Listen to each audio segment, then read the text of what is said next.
Интеркултура, интеркултура. Почитувани, добре дојдовте во уште едно издание на шорткастот Интеркултура, а мој денешен гостин е Андреј Жерновски, чишто политички функции и постигнувања не треба посебно да ги именувам, затоа веднаш ќе преидам на прашањето. Андреј, меѓународната политика и позиција на Македонија беше една од најдобро оценетите во овие прогрес извештаи кои што ни ги даваат. Од друга страна, ВМРО ДПМН реши токму со тоа да се фати. Во таа смисла беше и разрешувањето, повлекувањето на неколку амбасадори и во таа смисла дали се работи за чист политички реваншизам како што некогаш може да се случи или на вистина имаше некоја специјална операција тоа да се изведе и зошто таа власт се одлучи на тој начин да игра во една од првите своји чекори и постапки. Па прво моето и што неколку и ми се спомнува за време на кампањата дека штом дојдеме, ако дојдеме ќе ги промениме од амбасадори, меѓутоа тоа не е само поради политички реваншизам. Јас знам дека се пример, не да звучам нескромно, центар и тите кругони не може да ги забора. Тоа е таква една матрица во која што ние мора да вратиме еден. Меѓутоа, вие не може они не може да дозволат амбасадори кои што не се согласуваат со политиката која што оние водат. Јас може би поради функциите што сум имал претходно, CV-то, имав сериозни разговори таму и мене особено соседите ми кажуваа што се случува. Да кажеме, прв пат ќе го кажем ова, ако на почетокот не се употребуваше уставното име и така натаму од премиерот, од претседателката, јас дознав дека во Њујорк за затворени врати Северна Македонија од страна на премиерот се употребава секоја втора реченица. И тие моменти укажуваат колку е сатот. Јас ги знам тие луѓе и така натаму. Така што требаше да се елиминираат оние кои што размислуваат поинаку и тој процес очигледно продолжува. Меѓутоа беше најавено дека ќе имаме професионални амбасадори, прво година и колку 2 месеца нема ни еден амбасадор, од овие четворица, односно петорица кои што се веќе поминати, само еден е од МНР. Тоа значи дека пак истиот проблем. ВМРО кога е во опозиција зборува едно, кога дојде на власт прави сосема друго.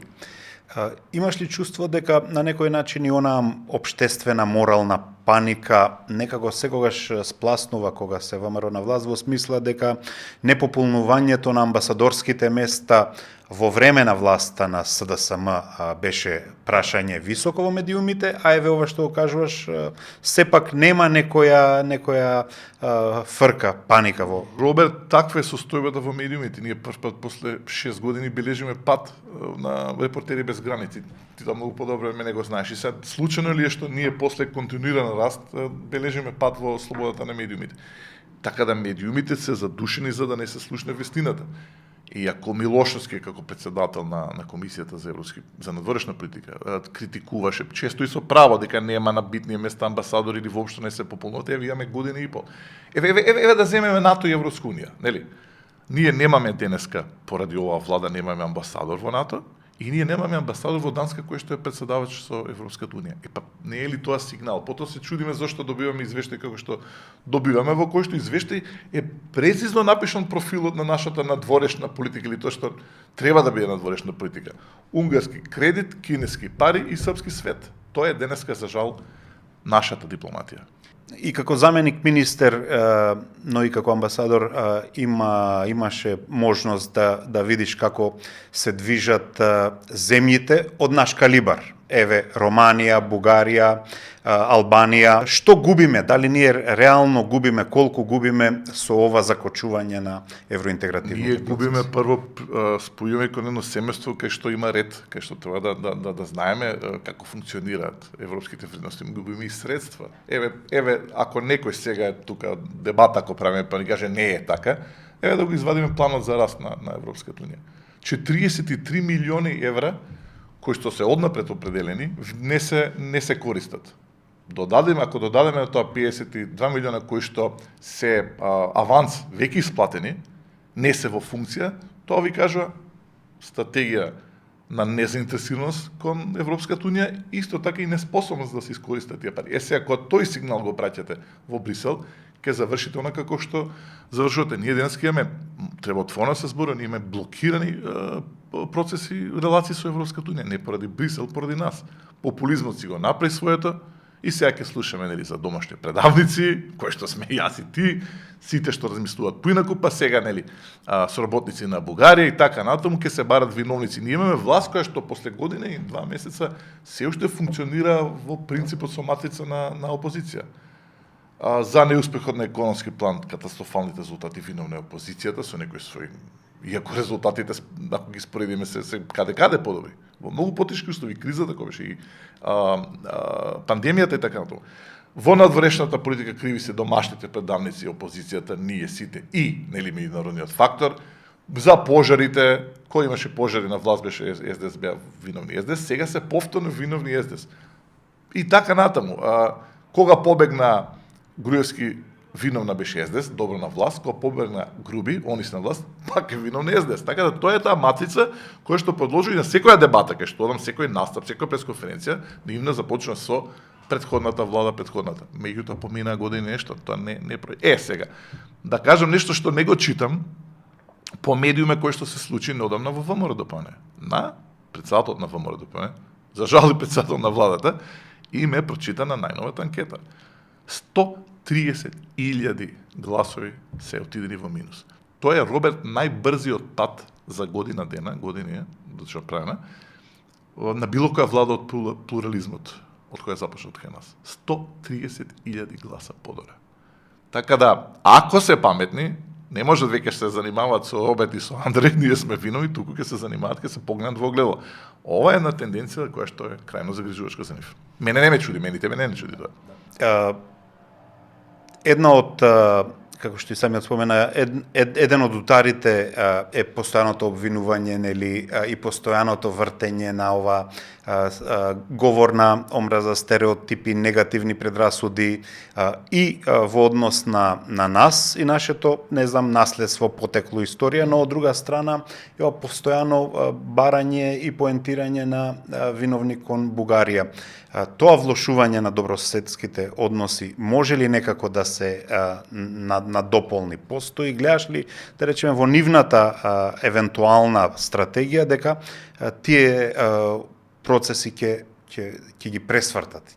Не, ти го кажа на почеток кога ме праша, ние бевме, колку и да звучи нескромно, тоа се чита во извешти, ние бевме, цитирам, позитивната приказна не само во регионот. И ние со нашите действија во однос на добрососедските односи, кои што се еден од главните принципи да се интегрираме утре, вршевме позитивен притисок врз другите отворени прашања во регионот. Тука првенствено мислам на диалогот Белград-Приштина. Од таа позитивна приказка ние станавме сега тажна приказка. Така во друштво сме, значи Албанија не претрка, Албанија веќе се спомнува земја која што е следниот заедно после Црна Гора кој што ќе влезе во Европската унија. Некој не уверуваше дека Албанија нема да влезе.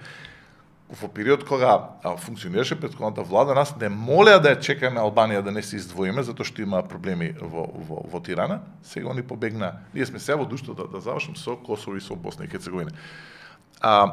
Сега пак популизмот е на сцена, ќе се барат надворешни непријатели кои што имаат нели соработници на домашен терен, тоа се сите опозицијата, тоа се истакнати интелектуалци, новинари и така натаму. Не доволно јасно и гласно зборувајќи за тоа што е проблемот да влезат бугарите во уставот. И еве да кажем една работа што ретко се зборува. Во своите мемуари Киро Глигоров зборува за крајот на 91-а, почетокот на 92-а. Он на Желју Желев, како претседател на Бугарија, му го нуди токму она што ние денеска го одбиваме. Го нуди да влезат бугарите во преамбулата, односно во уставот. Желју Желев, зашто смета дека со тоа ќе се растури тезата еден народ во две држави, не го прифаќа. Сега ние кога го имаме тоа во францускиот предлог, ние го одбиваме. Сега Киро Глигоров и таа политика не беше мудра, или Желју Желев не знал што пред, денеска ние го одбиваме тоа. Тоа ви кажува не само за немање капацитет, да се свати, ние тоеше веднаш да го прифатиме и да го завршиме, тој да тераме сега не заедно пред Албанија. Добро, во пакет ке бевме. Ова кажува дека ќе се продолжи таа популистичка политика, која што има аплаузи надвор, очигледно, нели ние сме бранители, ама ајде да дојдеме до суштината. Јас упорно прашам и ќе прашам и понатаму. Дали генерално секретар на владата има бугарски пасош? Дали министерката има бугарски пасош? Дали во 2008 година нашиот премиер аплицирал за бугарски пасош? Не добивам одговор веќе од 2, односно 1 месец од премиерот, 2 месеца од генералниот секретар. И сега тие нас ке не баранат од бугарите. Од друга страна, закочувањето на евроинтегративните процеси има своји реперкусии и во кохезијата, она што е и наша тема во шорткастот. Како гледаш развој на некакви сценарија во однос на кохезијата? Дали ќе пораснат фрустрациите на населението, на граѓаните од различна етничка припадност и дали тоа може да предизвика и некои несакани последици? Кредото не е обединити во различноста беше наше.